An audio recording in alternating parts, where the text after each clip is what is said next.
नमस्कार दोस्तों, आज हम देखते हैं गोहिल सिसोदिया राजवंश। ये जो टॉपिक है इससे आपके हर एग्ज़ाम में, जो भी राजस्थान में एग्ज़ाम होते हैं, हर एग्ज़ाम में आपको यहाँ से 1 या 2 क्वेश्चन देखने को ज़रूर मिलेंगे। और इस क्लास को देखने के बाद ऐसा कोई भी क्वेश्चन नहीं होगा जो आपको यहाँ से बाहर मिल जाए, क्योंकि ये मैंने आपकी जो मूल किताबें हैं, आपकी जो NCERT की बुक्स हैं, आपकी जो राजस्थान बोर्ड की जो बुक है, उनसे इनको बनाया है मैंने। चलो देखते हैं गोहिल सिसोदिया वंश।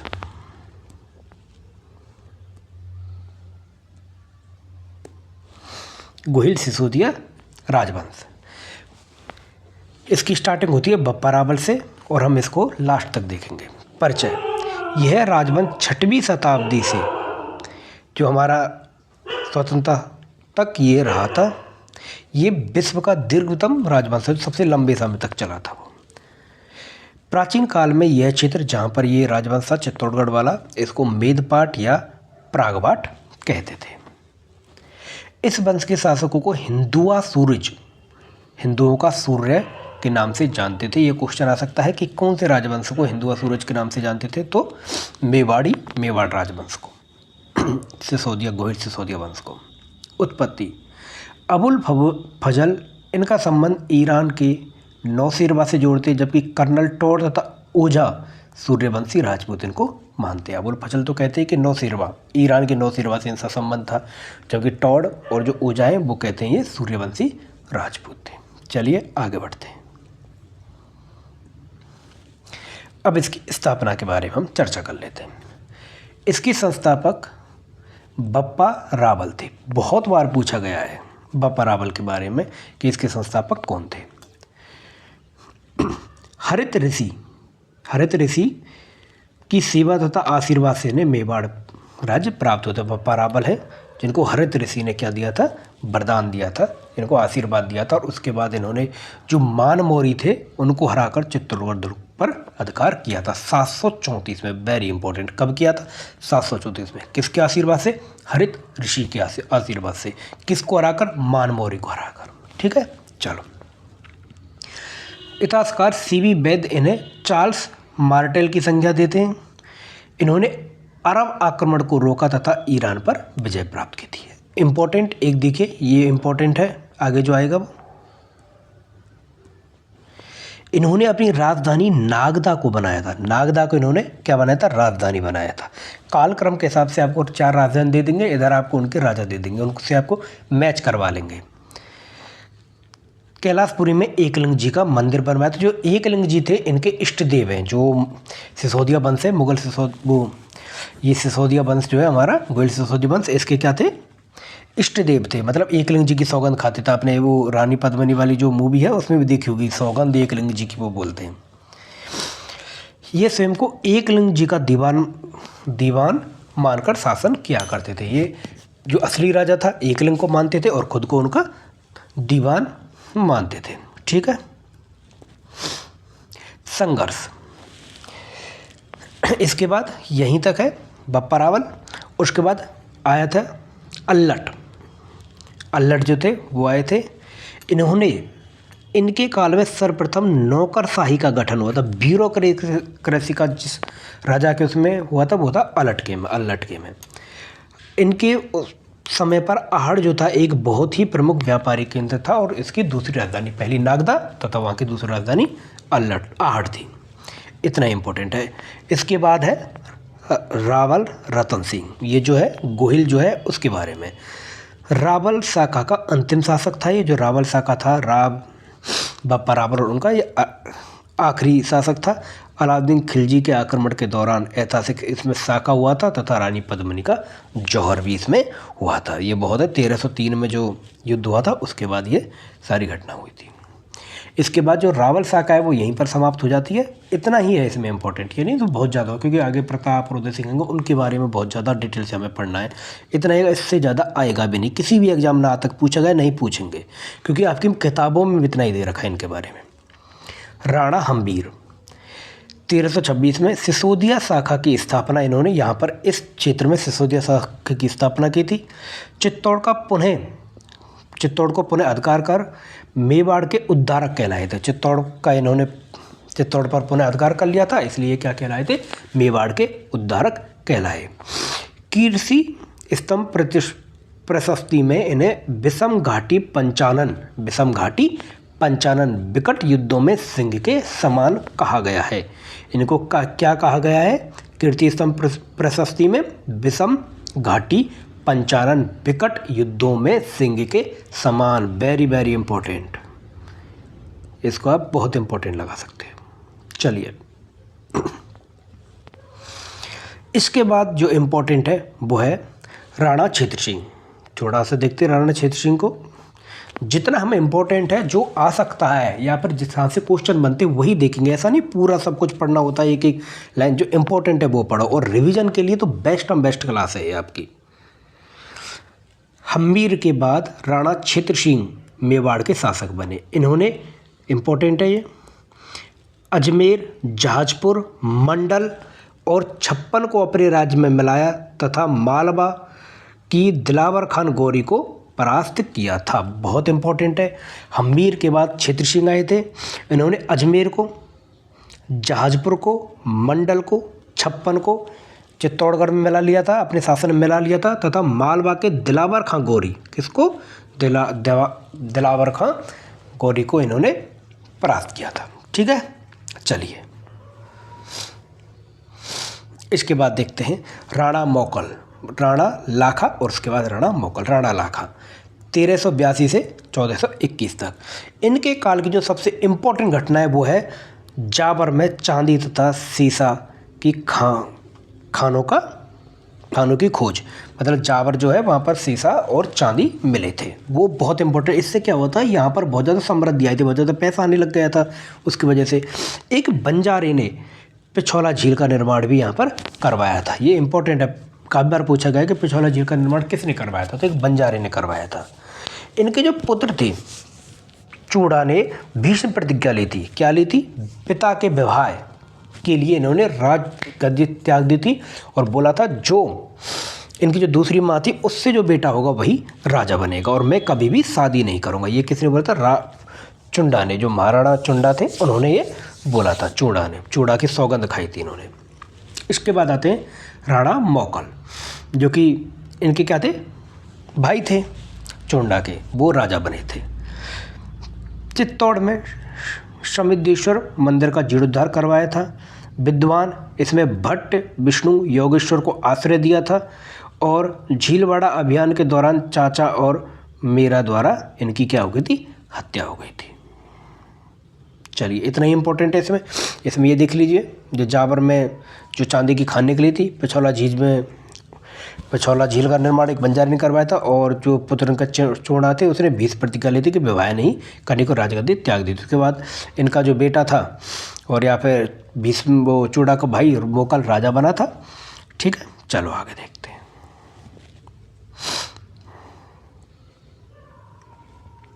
इसके बाद आता है बहुत ही इंपॉर्टेंट महाराणा कुंभा।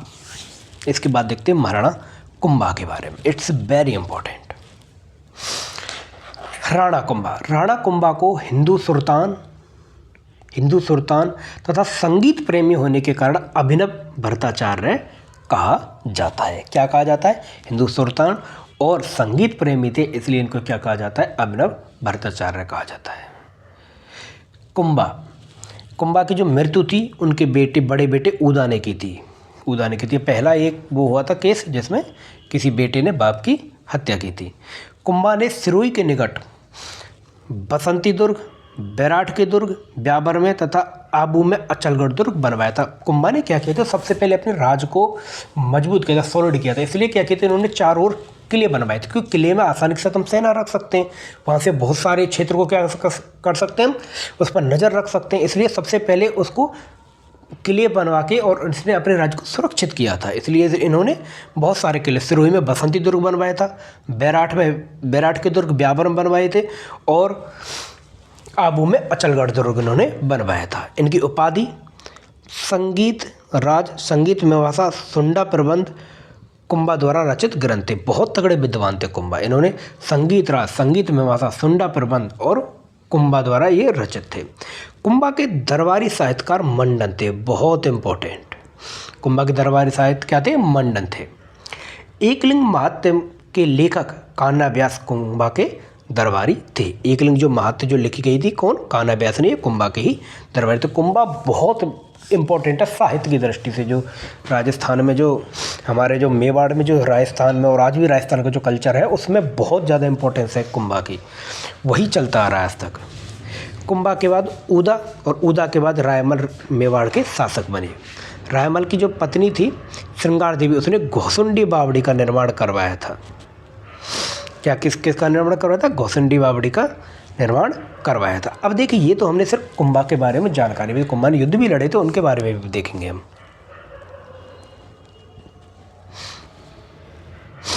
महाराणा कुंभा। अब तक हमने कुंभा के बारे में क्या क्या पढ़ा है एक बार देख लो।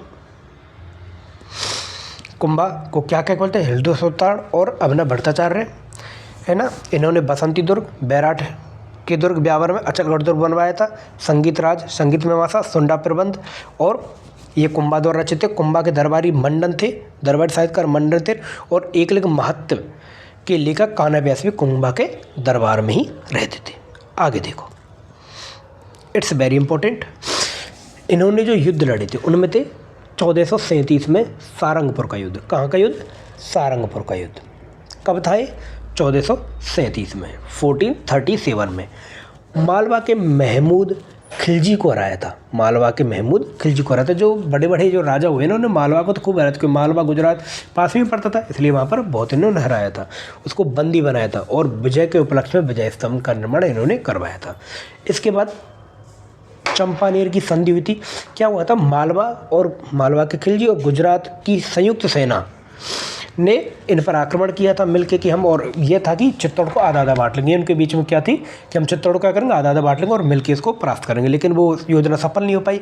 और बदनौर के युद्ध में, जो बदनौर का युद्ध हुआ था 1456 में, इसमें कुंभा ने इन दोनों को, इनकी संयुक्त सेना को परास्त किया था। तो कुंभा के दो सैन्य उपलब्धि कौन की? सारंगपुर का युद्ध 1437 में मालवा के महमूद खिलजी को हराया था, और उसके बाद जो बदनौर के युद्ध में मालवा तथा गुजरात की संयुक्त सेना को इन्होंने हराया था कुंभा ने। ठीक है, इम्पोर्टेंट है, बहुत इम्पोर्टेंट है।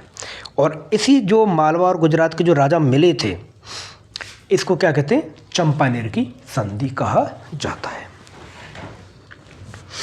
इन्होंने कुछ निर्माण कार्य करवाए थे, वो अभी हमने देख लिए थे, एक बार और देखते हैं। वीर विनोद के अनुसार मेवाड़ के 84 दुर्गों में से 32 दुर्ग का निर्माण कुंभा ने करवाया था। मैंने आपको बताया था अभी कि कुंभा क्या थे, कुंभा की नीति थी। पहले इन्होंने चारों ओर अपने जो राज्य था उसके चारों ओर इन्होंने दुर्ग बनवाए थे, क्योंकि दुर्गों से क्या है, लड़ाई वगैरह आसान होती है, वहाँ पर हमारी सेनाएं सुरक्षित होती है, वहाँ के वो गुप्त रास्ते होते हैं, इसलिए वो इन्होंने सबसे पहले अपनी सीमाओं को सुरक्षित किया था। तो इन्होंने 84 में 32 दुर्ग बनवाए थे। कुंभलगढ़ दुर्ग, जो कुंभलगढ़ दुर्ग का, इसका वास्तुकार कौन था? मंडन था, जिसे अजय दुर्ग कहा जाता है। उपाधियाँ, इनकी उपाधि थी हाल गुरु, पहाड़ी दुर्ग के स्वामी, छाप गुरु, जो भी गुरु वाली उपाधि हो सब इसी की है, और राड़ो रासा इनकी क्या उपाधियाँ थी? हाल गुरु, छाप गुरु, राड़ो रासा। इन्होंने दो युद्ध लड़े थे, सारंगपुर का युद्ध और बदनौर का युद्ध, दोनों में ये जीते थे। ओके, चलो आगे देखते हैं। एक बार इनके साहित्य को दोबारा देख लेते हैं, हमने अभी पढ़ा था। 9 मंजिला इन्होंने क्या बनाया था? विजय स्तंभ बनाया था। विजय स्तंभ में कितनी मंजिलें? 9 मंजिलें। ये इंपॉर्टेंट है, पूछा गया है। विजय स्तंभ में कितनी मंजिलें? टोटल 9 मंजिलें। इसे भारतीय मूर्तिकला का विश्वकोश कहा जाता है। इसको क्या कहा जाता है? भारतीय मूर्तिकला का, जो इंडियन पेंटिंग्स जो है ना, उसका मूर्ति का विश्वकोश कहा जाता है, क्योंकि इस पर बहुत सारी मूर्तियाँ, इसकी हर मंजिल पर मूर्तियाँ बनी हुई हैं। ये किसको समर्पित है? भगवान विष्णु को समर्पित है। डायरेक्ट क्वेश्चन मिलेंगे आपको यहाँ से देखने के लिए कि कीर्ति जो विजय स्तंभ है वो कितने मंजिल का है? 9 मंजिल का है। वो उसको क्या कहा जाता है? भारतीय मूर्तिकला का विश्वकोश कहा जाता है। और ये किसको समर्पित है? भगवान विष्णु को समर्पित है। कुंभा एक प्रख्यात विद्वान थे। इन्होंने संगीत राज, संगीत में मासा, सुंडा प्रबंध की रचना की थी, और इन्हें अभिनव भट्टाचार्य की उपाधि प्राप्त, हमने पढ़ लिया था। एक और इम्पोर्टेंट, रणकपुर के जैन मंदिर, रणकपुर के जैन मंदिर, इनका निर्माण किसने करवाया था? कुंभा ने। ये 1444 खंभों वाला यह मंदिर अपनी नक्काशी के लिए बहुत प्रसिद्ध है। किसके लिए? नक्काशी के लिए बहुत प्रसिद्ध है। चलिए, हमने कुंभा के बाद जो युग के जो निर्माण कर रहे थे वो पढ़ लिए, इनकी संगीत और साहित्य के बारे में हमने पढ़ लिया। अब आगे देखते हैं। अब यहाँ से थोड़ा सा एक संघर्ष चालू हो जाता है। यहाँ से क्या चालू हो जाता है? संघर्ष चालू हो जाता है जो बेटे होते हैं उनके बीच में। रायमल आते हैं 1473 से 1509 तक। उनके जो पुत्र होते हैं उनकी मृत्यु के बाद उन पुत्रों में उत्तराधिकार का संघर्ष स्टार्ट हो जाता है। उसमें क्या होता है, एक ज्योतिषी के पास जाते हैं, तो ज्योतिषी से अपनी कुंडली दिखवाते हैं, तो वो सांगा को बोलते हैं कि ये सबसे वो है और इस सांगा राजा बनने के योग्य है। यही सुनकर क्या होता है, जो उनका एक भाई होता है वो उन पर वार करता है और वार करने से उनकी एक आँख खराब हो जाती है। ठीक है, तो सांगा ने अजमेर में, तो सांगा वहाँ से चले जाते हैं, उन्होंने अजमेर में करमचंद पवार के यहाँ पर शरण ली थी। चलो आगे देखते हैं इसको, सांगा वाले प्रकरण को। सांगा भाई पृथ्वीराज, जो उनका भाई था पृथ्वीराज के प्रहार से सांगा की खराब हो जाती है। जो जब ऋषि बोलते हैं कि भाई सांगा के प्रबल योग है राजा बनने के, तो वो क्या करता है कि उनकी एक प्रहार करता है पृथ्वीराज, जो उनका भाई होता है, और उसकी एक आँख खराब हो जाती है उससे। भाई जयमल और पृथ्वी से बचता हुआ सांगा जो है सेवंती गांव में राठौर बीदा के यहाँ पर शरण ली थी। फिर वहाँ से वो अजमेर के कमरचंद पवार के यहाँ पर चले गए थे, वहाँ पर शरण उन्होंने ली थी। दोनों भाई से बचता हुआ कहाँ चला गया था? सेवंती गांव में। वहाँ पर राठौर बीदा के यहाँ पर शरण ली थी, फिर वहाँ से क्या वहाँ पता चल गया था, फिर वहाँ से क्या चले गए थे? अजमेर चले गए थे करमचंद पवार के यहाँ पर। चलो, इसके बाद ये राजा बन जाते हैं। अब देखते हैं इनके जो इम्पोर्टेंट है, इन यहाँ से क्वेश्चन पूछे ही जाते हैं बहुत सारे, मतलब जाने कितनी बार पूछे, तो इसको थोड़ा सा ज़्यादा अच्छे से देखना है।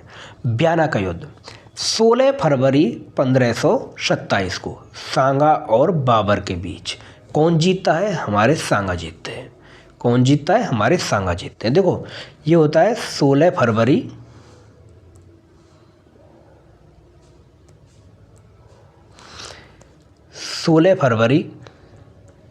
1527 को। अब इसमें वन ऐड कर दो, वन और वन, तो क्या हो जाएगा? 17 मार्च 1527। तो पहले तो हुआ था 16 फरवरी को, उसके एक महीने बाद, एक महीना एक दिन बाद 17 मार्च 1527 को दूसरा युद्ध होता है। और इस युद्ध के क्या परिणाम होते हैं? खानवा, पहले तो था ब्याना का, दूसरा था खानवा का। खानवा के युद्ध में कर्नल टॉड के अनुसार राणा की सेना में 7 उच्च श्रेणी के राजा, 9 राव तथा 104 बड़े सरदार सम्मिलित थे। इसको थोड़ा डिटेल से पढ़ना पड़ता है, क्योंकि खानवा के युद्ध के बारे में ये तक पूछा गया कि कौन कौन राणा के साथ थे।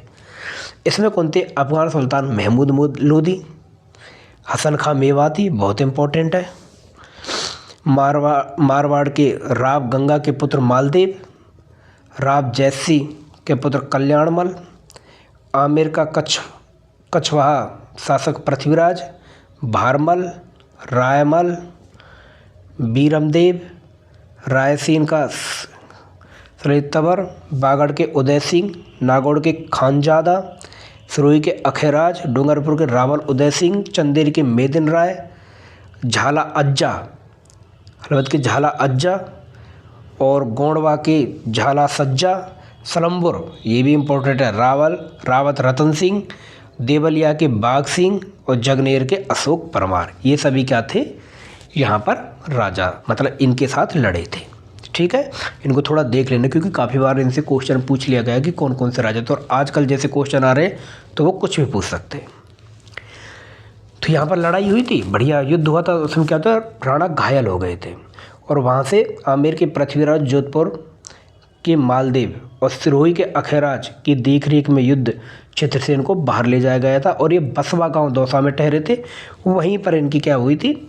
मृत्यु हो गई थी। यहीं राणा सांगा का क्या है? स्मारक बना हुआ है। यहीं क्या है? राणा सांगा का स्मारक बना हुआ। कहाँ पर बना हुआ है? बसवा दौसा में। हलवद काठियावाड़ में के झाला राज सिंह के पुत्र झाला अज्जा ने सांगा के जो चिन्ह थे उनको पहनकर युद्ध किया था और इसमें मतलब उनकी मृत्यु हो गई थी। अंत में बाबर के हाथ विजय लगी थी। इसे विजय के बाद बाबर ने किसकी गाजी की उपाधि धारण की थी। ठीक है, ये कब हुआ था? खानवा के 2 युद्ध हुए थे। भयानक युद्ध 16 फरवरी 1527 को सांगा और बाबर के बीच में, जिसमें सांगा जीता था। अगला युद्ध जो था खानवा का 17 मार्च 1527 में, एक महीने बाद, एक दिन बाद। इसमें कौन जीता था? बाबर जीत गया था। जो झाला अज्जा जो थे, जो उनकी जगह पर लड़े थे, राणा की जगह पर, उनसे उनकी वीरता से प्रभावित होकर उनके पुत्र सिंघा को सादड़ी, बड़ी सादड़ी की जागीर तथा राणा सांगा द्वारा प्रदान की गई थी। बड़ी सादड़ी की इनको क्या कर दी गई थी? जागीर इनको दे दी थी। ठीक है, सांगा के बारे में इतना ही है और ये बहुत इंपॉर्टेंट है, इसको पढ़ना है जरूर।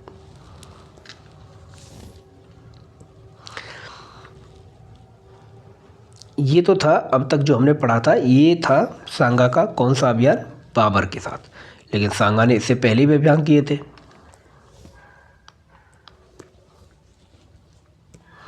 ये है खातौली, बांडी और गागरों के युद्ध। इनको ऐसे याद करते, देखो एक ट्रिक में इनको तो आप याद कर सकते हो।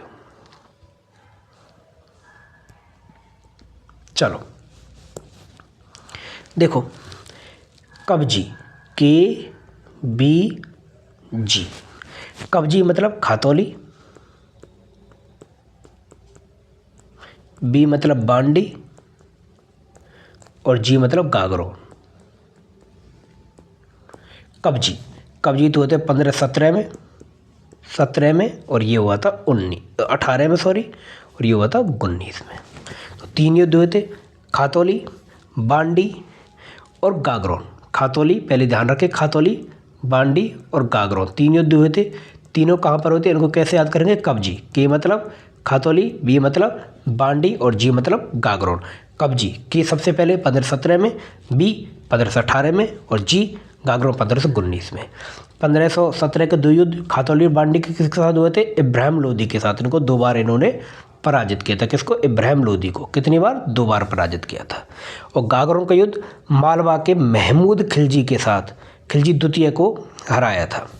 ठीक है, ध्यान रखना इस चीज़ को, दोनों चीज़ इंपॉर्टेंट है। इनको हिंदूपथ कहा जाता है और सैनिक का भग्नावेश किसने कहा था? कर्नल जेम्स टॉड ने कहा था, क्योंकि इनके शरीर पर 80 घाव थे और उनमें बहुत अटूट विश्वास था। तो इनके युद्ध एक बार देख लो, एक बार दोबारा से देखेंगे सभी। के खातौली, बी बांडी 18 में, जी गागरों 19 में। इसके बाद कौन कौन से युद्ध हुए थे? 2 युद्ध हुए थे बाबर के साथ। एक तो होता ब्याना का युद्ध, बयाना का युद्ध कब? 1526 में। और दूसरा युद्ध कौन सा हुआ था?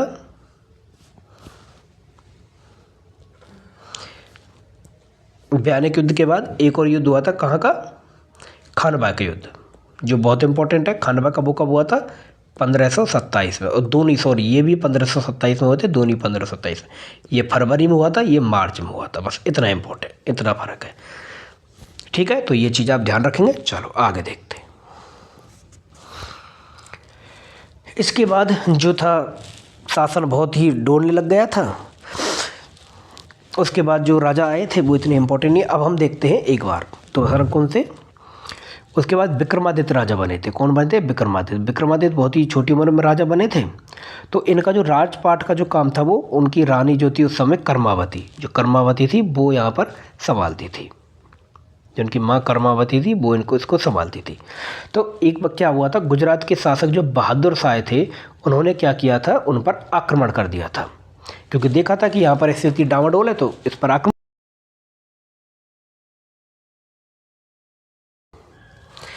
तो रानी को पता चल गया, तो रानी ने क्या, मतलब रानी ने सहायता मांगी किससे? हुमायूं से। हुमायूं सहायता मांगी थी, लेकिन हुमायूं से सहायता मिल नहीं पाई थी। इसलिए इन्होंने क्या किया था, 1300 महिलाओं के साथ जौहर किया था। ठीक है, ये चीज़ ध्यान रखना। किसने किया था? उस समय राजा कौन थे? विक्रमादित्य थे। ठीक है, अब देखते हैं पन्याध्याय का बलिदान। बनवारी दासी पुत्र ने विक्रमादित्य की हत्या की, विक्रमादित्य की हत्या कर दी थी। और उनका जो बेटा था उदय सिंह, उसको भी मारने के लिए वो चाहता था। लेकिन जो पन्नाधाय ने अपने पुत्र था चंदन, उसका बलिदान देकर उसको बचा लिया था। चलिए, किसको बचा लिया था? उदय सिंह को।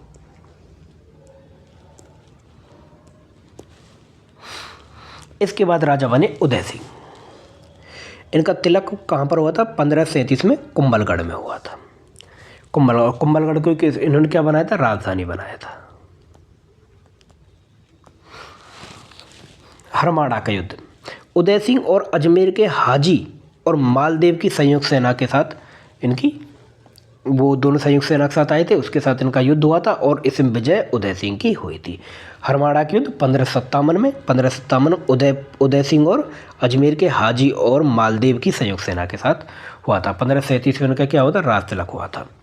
उसके 20 साल बाद 1557 में उदय सिंह और अजमेर के हाजी खान और मालदेव की संयुक्त सेना के साथ इनका युद्ध हुआ था, जिसमें उदय सिंह की विजय हुई थी। इनकी मृत्यु गोगुंदा में हुई थी और वही इनकी क्या है? छत्री है।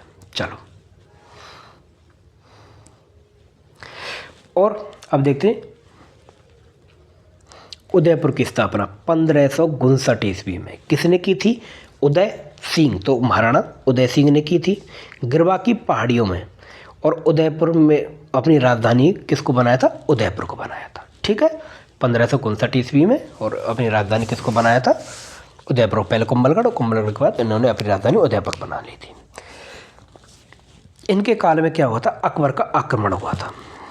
अकबर का आक्रमण हुआ और तीसरा साका भी यहीं हुआ था। 3 साका हुआ था। एक तो हुआ था पद्मवती वाला 1303 में। उसके बाद दूसरा साका कब हुआ था? दूसरा साका हुआ था कर्मवती, जब विक्रमादित्य कर्मवती के समय पर। और तीसरा साका कब हुआ था? अकबर ने आक्रमण किया था। और समुचित तौर पर घेरा डाल लिया था। तो जयमल और फतेह सिसोदिया बहुत ही वीरता के साथ लड़े थे और वीरगति को प्राप्त हो गए थे। उसके बाद क्या था? अकबर ने, जो अकबर थे, उन्होंने जयमल और फतेह सिसोदिया की वीरता से प्रभावित होकर आगरा के किले में उनकी क्या लगवाई थी? हाथी पर सवार मूर्तियां लगवाई थी। और तीसरा, इस समय तीसरा साका हुआ था। 3 साके हुए थे टोटल, पद्मनी वाला, विक्रमादित्य वाला, और ये तीसरा कर्मावती वाला, जिस समय कर्मावती ने सहायता मांगी थी हुमायूं से, और ये तीसरा। 3 साका टोटल हुए थे। कितने साका हुए थे? 3 साका टोटल हुए। चलो आगे देखते हैं।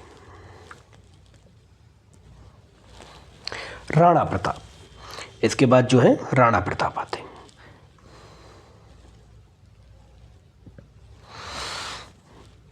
1540 में इनका क्या होता है? जन्म होता है। कुंभलगढ़ के बादल महल में इनका जन्म होता है। राणा सांगा का जन्म, राणा प्रताप का जन्म कहाँ होता है? कुंभलगढ़ के बादल महल में इनका जन्म हुआ था। इनके बचपन का नाम कीका था। कीका एक्चुअली में क्या है? दक्षिण में जो हमारा पश्चिमी है, उसमें छोटे बच्चे को कीका बोलते हैं। राज्याभिषेक गोगुंदा में 28 फरवरी 1572 को हुआ था। इनके भाई, जो इनका राजाभिषेक हुआ था, इसमें जो होना था जगमाल का, लेकिन जो वहाँ के सामंत थे ना, इन्होंने क्या कर दिया था? विद्रोह कर दिया। और इन्होंने बोला कि नहीं नहीं नहीं, हम प्रताप को राजा बनाएंगे, और जयकार लगाने लग गए थे, जय महाराणा प्रताप की, जय वीर प्रताप की। तो जगमाल क्या होता? नाराज हो गया था।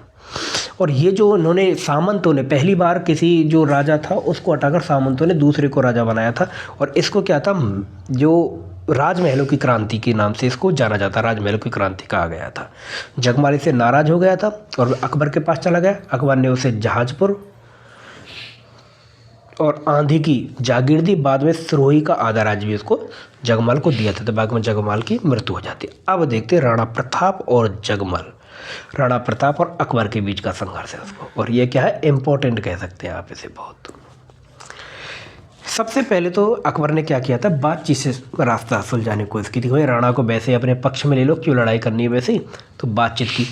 तो बातचीत के लिए सबसे पहले उन्होंने जलाल खां को भेजा था। कब भेजा था?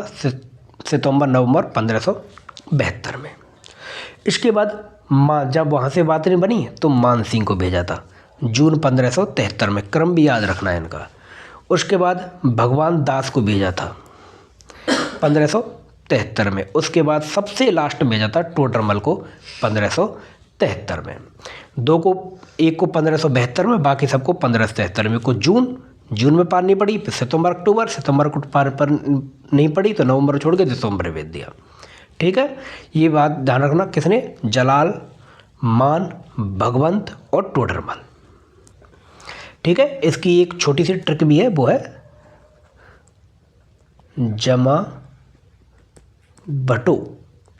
जमा जैसे जलाल, माँ से मान सिंह, बी से भगवान दास और टो से टोडरमल। जमा भटो जलाल, मान सिंह, भगवान दास और टोडरमल। ठीक है, चलिए आगे देखते हैं। जब कोई बात नहीं बनी तो आखिरी में क्या होता है, युद्ध ही होगा। उसके बाद अब देखते हैं बहुत ही फेमस युद्ध, हम सबका चहेता युद्ध, हल्दी घाटी का युद्ध। कब हुआ था? 1573। तो समझाइश की थी उसने 1573 कि भाई मान जा भाई मान जा, लेकिन प्रताप मानने वाले थोड़ी थे। तो उन्होंने 1573 के बाद उन्होंने आक्रमण कर दिया। हल्दी घाटी के युद्ध, हल्दी घाटी कहाँ पर? राजसमंद में। कब हुआ था? 18 जून 1576 को। कुछ जो विद्वान हैं, कुछ जो लेखक हैं, वो उसको 21 जून 1576 भी बोलते हैं। ठीक है, तो अगर वैसे तो दोनों परीक्षा में नहीं आएंगी, एक ही आएगी। अगर 21 जून भी होती है तो आप 21 जून को भी सही करेंगे।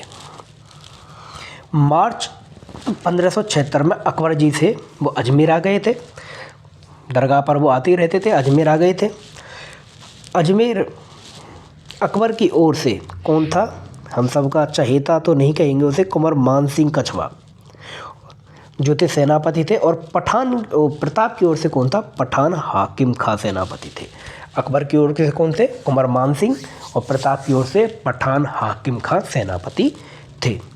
प्रताप की सेवा में हरावल का नेता, सेना में हरावल का नेता हाकिम, ग्वालियर के शासक राम सहाय दक्षिण पार्श्व में थे। वाम पार्श्व में का नेतृत्व मान सिंह झाला ने किया था।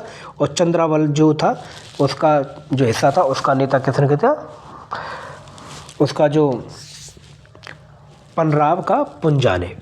जो इनकी सेना थी वो 4 हिस्सों में, 4 मतलब भागों में बटी हुई थी। हरावल और दक्षिण पार्श्व, वाम पार्श्व और चंदावल। उसमें जो हरावल थे उसमें था हाकिम खां, और दक्षिण पार्श्व में ग्वालियर के राम सहाय, वाम पार्श्व में मान सिंह झाला, और जो चंदावल का नेता था वो था पुंजा, पनरवा का पुंजा। और प्रताप केंद्र में थे, और उनके साथ भामाशाह और उनके भाई ताराचंद भी थे। उनके प्रताप के साथ कौन थे? भामाशाह, और उनके साथ ताराचंद थे। अभी जो सेकंड ग्रेड का पेपर हुआ उसमें क्वेश्चन आया था ये कि कौन हल्दी घाटी के युद्ध में राणा प्रताप के साथ नहीं थे। तो काफ़ी बच्चों ने सोचा यार भामाशाह चलो को बाद में मिले थे, तो वो भामाशाह करके आ गए, जबकि भामाशाह उनके साथ ही थे। ये बात ध्यान रखना, भामाशाह प्रताप के साथ ही थे, उनके केंद्र में थे। और जो पहाड़ियों से इसमें जो भील पुंजा था वो नेतृत्व कर रहा था। मुगलों की ओर से जो हाथी थे वो थे गजमुक्ता, गजराज, रमंदर नामक हाथी का प्रयोग मुगलों ने किया था। और जो राणा थे, राणा ने लूना और राम प्रसाद नामक हाथी का प्रयोग किया था। मानसिंह जो थे वो मर्दाना नामक हाथी पर बैठे थे, और जो हमारे प्रताप थे उनके पास तो चेतक था। ठीक है, चलो आगे देखते। ये बहुत इंपॉर्टेंट है, इसमें इसकी एक एक जो लाइन है ना हल्दी घाटी के युद्ध की, उसमें से कहीं से क्वेश्चन आ सकता है आपको। इसकी कोई सी लाइन को उठा के क्वेश्चन दे देंगे। राम प्रसाद नामक हाथी जो था राणा का, वो मुगलों का हाथ लग गया था, उसका नाम बदल कर क्या कर दिया था? पीर प्रसाद कर दिया था। किसने? अकबर ने इसका नाम पीर प्रसाद कर दिया था। जब युद्ध होता है, युद्ध में क्या होता है? चेतक घायल हो जाते हैं, तो बड़ी सादड़ी के झाला बीदा राणा के स्थान पर लड़े। राणा युद्ध से चले गए थे, राणा को युद्ध से थोड़ा निकाल दिया था कि चेतक घायल हो गया था। तो ये बलीचा में चेतक की मृत्यु हो गई थी, और वहीं बलीचा राजसमंद में क्या है? चेतक की क्या है? समाधि है। ओके, बहुत इंपॉर्टेंट, ध्यान रखने। अबुल फजल ने इसको खमनौर का युद्ध कहा है। बदायूं, देखो इस पर मात्रा लगी है उससे, गोगुंदा में तो ऐसे याद करता हूँ, बदायूं यूं तो गोगुंदा, जहाँ पर दोनों बिंदी बिंदी वाला, क्योंकि बहुत कंफ्यूज होता है कि अबुल फजल ने क्या कहा था गोगुंद, और बदायूं ने क्या कहा था। और टोंड तो क्या थे? विदेशी थे, तो वो तो विदेश से ही वो करेंगे तुलना। तो उन्होंने मेवाड़ की थर्मापोल कहा है। 3 नाम दिए थे, अबुल फजल, खमनौर, बदायूं, बिंदी लग रही है, तो उन्होंने गोगुंदा बोल दिया। और जेम्स टॉड विदेशी थे, तो उन्होंने मेवाड़ की थर्मापोल कहा है। जेम्स टॉड ने तो मोस्टली जो युद्ध हुए थे जिनकी व्याख्या की है, उनको किसी न किसी युद्ध से ही किया है कि वहाँ पर ये युद्ध हुआ था, तो उसको यही नाम देते थे। इस प्रकार से उन्होंने व्याख्या की है। अकबर ने उदयपुर का प्रशासन जगन्नाथ कछवा तथा फखरुद्दीन को सौंप दिया था। जगन्नाथ कछवा तथा फखरुद्दीन को सौंप दिया था, और उदयपुर का नाम बदलकर मोहम्मदाबाद रख दिया था। क्या रख दिया था? मोहम्मदाबाद। बहुत इंपॉर्टेंट है, इट्स वेरी इंपॉर्टेंट। अकबर ने उदयपुर का प्रशासन किसको दिया था? जगन्नाथ कछवा को, और फखरुद्दीन को, और उसका नाम बदल के क्या कर दिया था? मोहम्मदाबाद। क्या कर दिया था? मोहम्मदाबाद। ठीक है, तो अब तक हमने क्या पढ़ा? हल्दी घाटी को। तो कब हुआ? 1576 में। ठीक बात है। चलो अब देखते हैं कुंभलगढ़ के युद्ध कब हुआ था? 1578 में। राणा ने कुंभलगढ़ को अपनी राजधानी बनाया। जब वहाँ से चित्तौड़ से आ गए थे, उसके बाद इन्होंने किसको बनाया था? अपनी कुंभलगढ़ को अपनी राजधानी बनाया था। ठीक है, चलो 1578 में शाहबाज खान कुंभलगढ़ पर आक्रमण किया। शाहबाज खान ने क्या किया था? कुंभलगढ़ पर आक्रमण किया था और दुर्ग पर अधिकार कर लिया था। इन्होंने राव बाण सोनगरा लड़ते इसमें मारे गए थे। शाहबाज खान ने मेवाड़ पर 2 और आक्रमण किए, लेकिन वो असफल रहा था। उन्होंने क्या किया था कि जब कुंभलगढ़ को राजधानी बनाया था और उनको पता चल गया कि भाई राणा कुंभलगढ़ में है, जून 1580 में अब्दुल रहीम खान खाना अजमेर का गवर्नर बना तथा उन्होंने मेवाड़ अभियान की कमान सौंपी गई थी, लेकिन ये भी क्या होते? असफल रहे थे।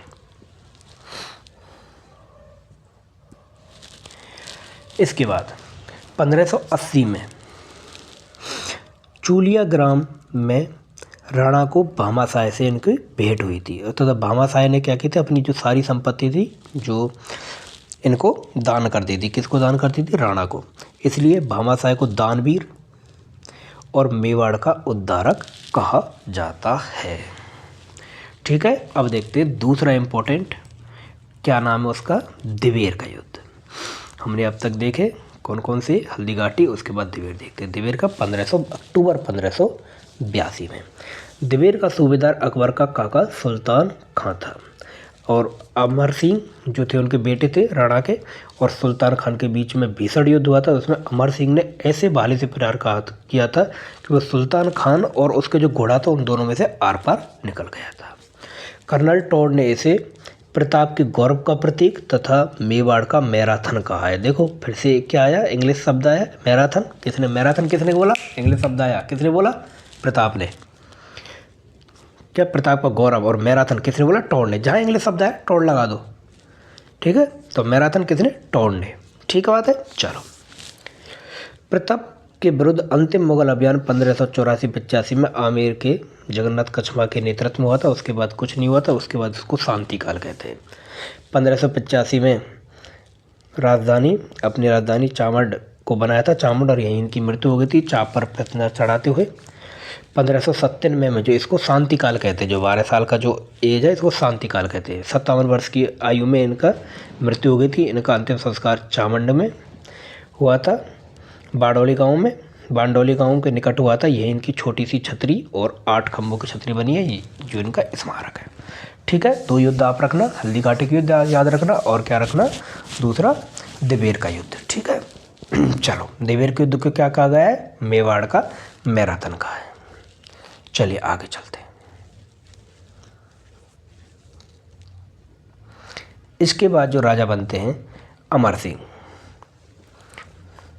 1615 ईस्वी में एक बहुत ही ऐतिहासिक संधि हुई थी। मतलब शुरू में तो संघर्ष चला था, लेकिन बाद में वहाँ पर भी अकबर के बाद जहांगीर आ गया था, और इधर भी क्या थे? अपने अमर सिंह। जो बहुत राजा ने उनको समझा कि क्या हुआ था? जहांगीर और अमर सिंह के बीच में एक संधि हुई थी।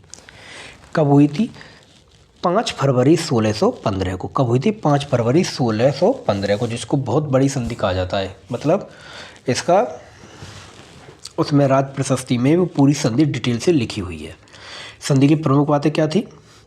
महाराणा को मुगल दरबार में उपस्थित होने के लिए बाध्य नहीं किया जाएगा। मुगल दरबार में महाराणा उपस्थित नहीं होंगे, उनका बेटा था जो कर्ण सिंह, वो उपस्थित होगा। महाराणा मेवाड़ के साथ कोई भी मुगलों के साथ कोई भी वैवाहिक संबंध के लिए उनको पास थोपा नहीं जाएगा कि कोई विवाह करो, ऐसा प्रकार का कोई भी वो मेवाड़ संबंध नहीं रखेगा। चित्तौड़गढ़ का दुर्ग वापस लौटा दिया गया, परंतु उसकी मरम्मत के लिए प्रतिबंध लगा दिया, क्योंकि मरम्मत नहीं कर सकते उसकी, लेकिन फिर भी की थी, तो मरम्मत के लिए प्रतिबंध लगा दिया था। यह संधि मेवाड़ के स्वाभिमान को सुरक्षित रखते हुए की गई थी।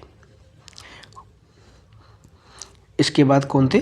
जगत सिंह। 1631 में प्रतापगढ़ को शाहजहां ने मेवाड़ से अलग कर स्वतंत्र रियासत का दर्जा प्रदान कर दिया था। इस समय मेवाड़ के शासक जगत सिंह प्रथम थे। ध्यान रखना, पहली बार मुगलों ने डायरेक्ट हस्तक्षेप करके एक नई वो बनाई थी, प्रतापगढ़। किसको बनाया था? प्रतापगढ़ को बनाया था। ठीक है, ये बात थोड़ा ध्यान रखेंगे। किसको? शाहजहां ने बनाया था। इससे अलग करके प्रतापगढ़ को नया क्या बनाया था? राज्य बनाया था। ठीक है। 1650 में जगन्नाथ राय का भव्य विष्णु मंदिर बनवाया था। तो इसके प्रमुख वास्तुकार भाणा तथा उनके पुत्र कौन थे? मुकुंद थे। मुकुंद। इस मंदिर में जगत सिंह ने जगन्नाथ राय प्रशस्ति लिखवाई थी, जिसकी रचनाकार किसने की थी? कृष्ण भट्ट ने की थी। थोड़ा सा इंपॉर्टेंट है, दोबारा देखेंगे इसको। ठीक है, एक बार और देखते हैं। जगन्नाथ राय का भव्य विष्णु मंदिर बनवाया था। इसके वास्तुकार कौन थे? भाणा और मुकुंद थे। यह जगत सिंह ने यहाँ पर जगन्नाथ राय प्रशस्ति लिखवाई थी, जिसके रचनाकार कृष्ण भट्ट थे। इन प्रशस्ति जो होती है, इनके रचनाकार थोड़ी याद रखने, क्योंकि आए है काफ़ी बार परीक्षाओं में इनको पूछा गया है। कुछ स्थापत्य कला देखते हैं। कड़े सिंह से जगत सिंह तक की। जग मंदिर महल पिछौला झील में स्थित है। पिछौला झील की पाल पर स्थित है। इसका निर्माण कर्ण सिंह ने शुरू किया था। जगत सिंह प्रथम ने इसको निर्माण पूरा किया था। जो खुर्रम शाहजहां ने जो अपना जो विद्रोह में यह इस दौरान यहाँ पर शरण ली थी।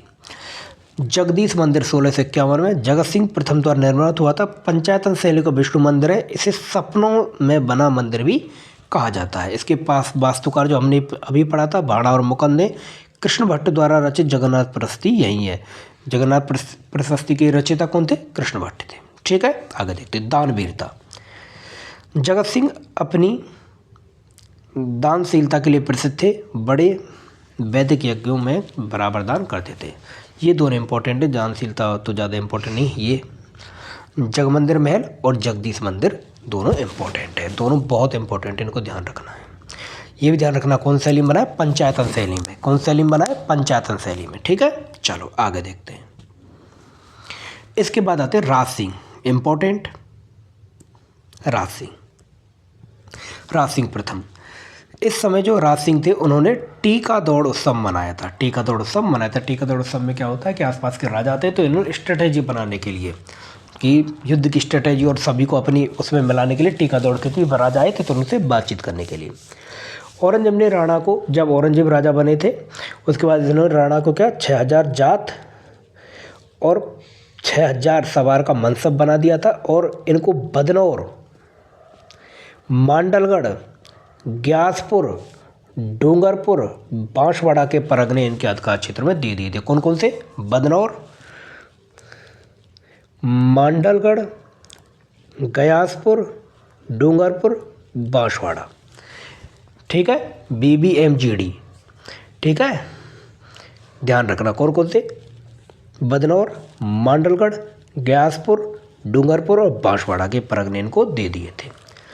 अब देखते हैं, बहुत ही इम्पोर्टेंट और बहुत ही ज़्यादा इम्पोर्टेंट है, बहुत सारे एग्जामों में पूछा गया है, चारुमती विवाद। क्या था?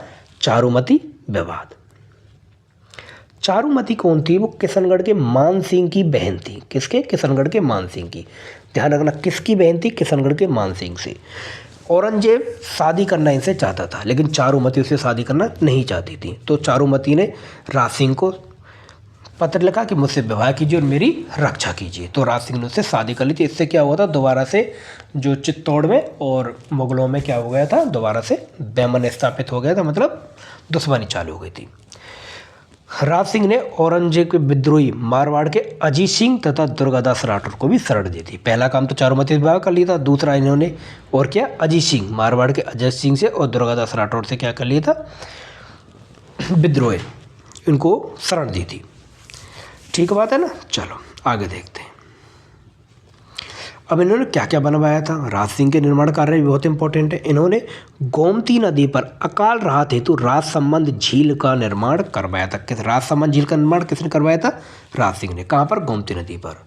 इसके उत्तरी किनारे में नौ चौकी नामक स्थान पर राज प्रशस्ति नामक शिलालेख लिखवाया। इसके रचनाकार कौन थे? राज प्रशस्ति के रणछोड़ भट्ट। बहुत ज़्यादा इंपॉर्टेंट, राज प्रशस्ति बहुत बड़ी प्रशस्ति है।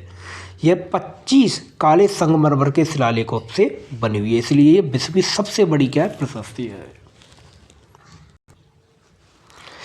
और राज सिंह ने श्रीनाथ जी जो इनके पास थे, जब वो महल को तोड़ रहा था औरंगजेब, उस समय जो यहाँ मथुरा से वो कृष्ण भगवान की मूर्ति को लेकर आए थे, इन्होंने को क्या किया था? सिहाड़ में जो आधुनिक नाथ द्वारा है उसमें श्रीनाथ जी को रखवाया था। सिहाड़ जो आधुनिक नाथ द्वारा है उसमें, और द्वारकाधीश जी को काकरौली राजसमंद में प्रतिष्ठित करवाया था। और राज सिंह ने अंबिका माता मंदिर का निर्माण उदयपुर में करवाया था। यही राज सिंह से इम्पोर्टेंट है, वो सबसे ज़्यादा इम्पोर्टेंट चारुमती विवाद है। और उसके बाद इम्पोर्टेंट क्या है? ये वाला श्रीनाथ जी को क्या रखवाया था? नाथ द्वारा सिहाड़ में जो आधुनिक नाथ द्वारा उसमें, और द्वारकाधीश जी को काकरौली राजसमंद में इन्होंने रखवाया था, मतलब स्थापित करवाया था, प्रतिष्ठित करवाया था। ठीक है, चलो वही है। औरंगजेब से संघर्ष हुआ था जजिया के उस पर, और मथुरा से श्रीनाथ जी की मूर्ति को सिहाड़ नाथ द्वारा में स्थापित करवाया था। और जो दूसरी थी श्रीनाथ जी की, और एक थी अपनी द्वारकाधीश जी को काकरौली राजसमंद में स्थापित करवाया था। चारुमत विवाद हमने पढ़ लिया है। राजसमंद झील जो है हमारी, ये राजसमंद झील है, गोमती नदी पर विशाल झील है। अकाल रात कार्य के लिए 1662 से 76 में इसका निर्माण करवाया था। इसकी जो पाल है, नौचौकी की पाल जो ये है अपनी नौचौकी की पाल, इस पर विश्व की सबसे बड़ी प्रशस्ति राज प्रशस्ति लिखी है, जो कि 25 काले संगमरमर के पत्तों पर उत्कीर्ण है। जिसके लेखक कौन थे? वो कौन थे जिन्होंने इसको बोला था? रणछोड़ भट्ट। रणछोड़ भट्ट, ध्यान रखना कौन थे? रणछोड़ भट्ट। चलो आगे देखते हैं। महाराणा राज सिंह ने मेवाड़ के गौरव और संस्कृति की रक्षा के लिए एक साहसिक और दूरदर्शी शासक के रूप में अपनी पहचान बनाई थी। बहुत इंपॉर्टेंट है, इसलिए हम बहुत इंपॉर्टेंट तरीके से इसको पढ़ते हैं। हमारा चैनल सेवा स्टडी मटेरियल को आप सब्सक्राइब करें, आपको इससे ऐसी ही वीडियो आपको यहाँ पर मिलती रहेंगी। बहुत अच्छी अच्छी वीडियो आपको मिलेगी ज़रूर। और जो अपने दोस्त हैं जो एसटीसी वगैरह की तैयारी कर रहे हैं, अपने छोटे भाई बहन हैं, उनको इस चैनल को ज़रूर भेजें, ज़रूर सब्सक्राइब करें, उनको भेजें, जिससे उनका कम टाइम में सबसे अच्छे तरीके से पढ़ेंगे और बढ़िया उनको याद होगा। इस प्रकार से पढ़ोगे तो भूलने का कोई सवाल ही नहीं है। उसके बाद जयसिंह, 1681 में औरंगजेब और जयसिंह के बीच एक संधि हुई थी। इसके परिणामस्वरूप पूर्व मांडल और बदनौर जजिया के बदले मुगलों को दे दिया था। बाद में इनको ले लिया था 1 लाख रुपए के टैक्स पर। इन्होंने गोमती नदी पर जयसमंद झील का निर्माण करवाया था। इनके बाद आते हैं महाराणा संग्राम सिंह द्वितीय। बदनवाड़ा का युद्ध इनके टाइम पर हुआ था। संग्राम सिंह और मुगल सेनापति रंगबाज के मध्य में हुआ था, जिसमें महाराणा की विजय हुई थी, संग्राम सिंह की विजय हुई थी। जगत सिंह द्वितीय 17 जुलाई 1737 को जयपुर के सवाई जयसिंह द्वारा आयोजित हुरडा सम्मेलन। कौन सा सम्मेलन दोस्तों? हुरडा सम्मेलन। कौन सा सम्मेलन? हुरडा सम्मेलन। बहुत बार पूछा जाएगा हुरडा सम्मेलन, इसीलिए मैं बहुत इंपॉर्टेंट कर रहा हूँ इसे। हुरडा सम्मेलन का आयोजन हुआ था, जिसकी अध्यक्षता जगत सिंह द्वितीय ने की थी। और इसका उद्देश्य क्या था? मराठों से राजस्थान को बचाना, मराठों को बाहर निकालना। इसके बाद आते भीम सिंह। 13 जनवरी 1818 को इनके समय में राणा ने अंग्रेजों से संधि कर ली थी। संधि मोस्टली इसीलिए की थी, जो मराठों से दुखी होकर इन्होंने संधि की थी। इनके समय पर भौमगढ़ और टोटगढ़ दुर्ग बने थे। इनके समय की जो सबसे दुखद घटना थी, कृष्ण कुमारी जो था उनको जहर देकर मृत्यु करना था उनकी। चलो इसको थोड़ा सा उनमें देख लेते हैं। हुरडा सम्मेलन कब हुआ था? 17 जुलाई 1737 को हुरडा सम्मेलन हुआ था, गद्दी के लिए हुआ था, जिसकी अध्यक्षता किसने की थी? जगत सिंह द्वितीय ने की थी। करवाया किसने था? सवाई जयसिंह ने करवाया था। सवाई जयसिंह ने करवाया था, और इसकी अध्यक्षता जगत सिंह ने की थी, जगत सिंह द्वितीय ने की थी। ठीक है, लेकिन ये असफल रहा था। इसके बाद चौड़ावत और उन्होंने के और जो साकवत सरदारों की भी यहाँ पर कलह हुई थी, इससे मेवाड़ क्या हुआ था? थोड़ा सा कमज़ोर हो गया था। कृष्ण कुमार विवाद 1810 में जयपुर जोधपुर के बीच युद्ध को टालने के लिए महाराणा भीम सिंह की पुत्री कृष्ण कुमारी को विष देकर उनका बलिदान कर दिया, उनको उनकी मृत्यु कर दी थी, उनको मार दिया था। इसको क्या कहते हैं, बहुत ही कलंकित घटना मानते हैं मेवाड़ के इतिहास में। और जो संधि हुई थी अंग्रेजों से, ईस्ट इंडिया कंपनी संधि हुई थी, कब हुई थी? 13 जनवरी 1818 में महाराणा भीम सिंह के समय पर हुई थी। ठीक है, क्यों हुई थी? मराठा और पिंडारी की लूट खोट जो हो रही थी उससे अपने आप को सुरक्षित रखने के लिए। और संधि में जो था, अंग्रेज कौन थे? चार्ल्स मैडकॉफ के साथ इन्होंने संधि की थी।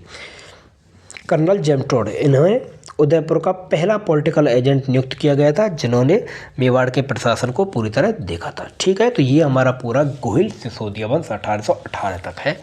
ये बहुत ही इंपॉर्टेंट है, आपको यहाँ से हर एग्जाम में क्वेश्चन देखने को मिलेंगे, और आप इस वीडियो को देखोगे तो आपके कोई भी क्वेश्चन में डाउट नहीं रहेगा। ठीक है, तो आप सभी इस वीडियो को बार बार देखें, अपने उसमें सेव कर लें, बार बार देखें, और जो अपने जितने भी चाहने वाले, जितने भी दोस्त हैं, जितने भी आपके साथी, सब तक इस वीडियो को जरूर भेजें, जिससे आपके 50 मिनट में पूरा गोहिल सिसोदिया वंश, जिसको पढ़ने में 2 से 3 दिन लगते हैं, वो आपका पूरा, और इससे बाहर क्वेश्चन जाने की कोई आपके चांस है ही नहीं। धन्यवाद दोस्तों, ऐसी वीडियो हम लाते रहेंगे। हमारे चैनल को शेयर करें, सब्सक्राइब करें। धन्यवाद।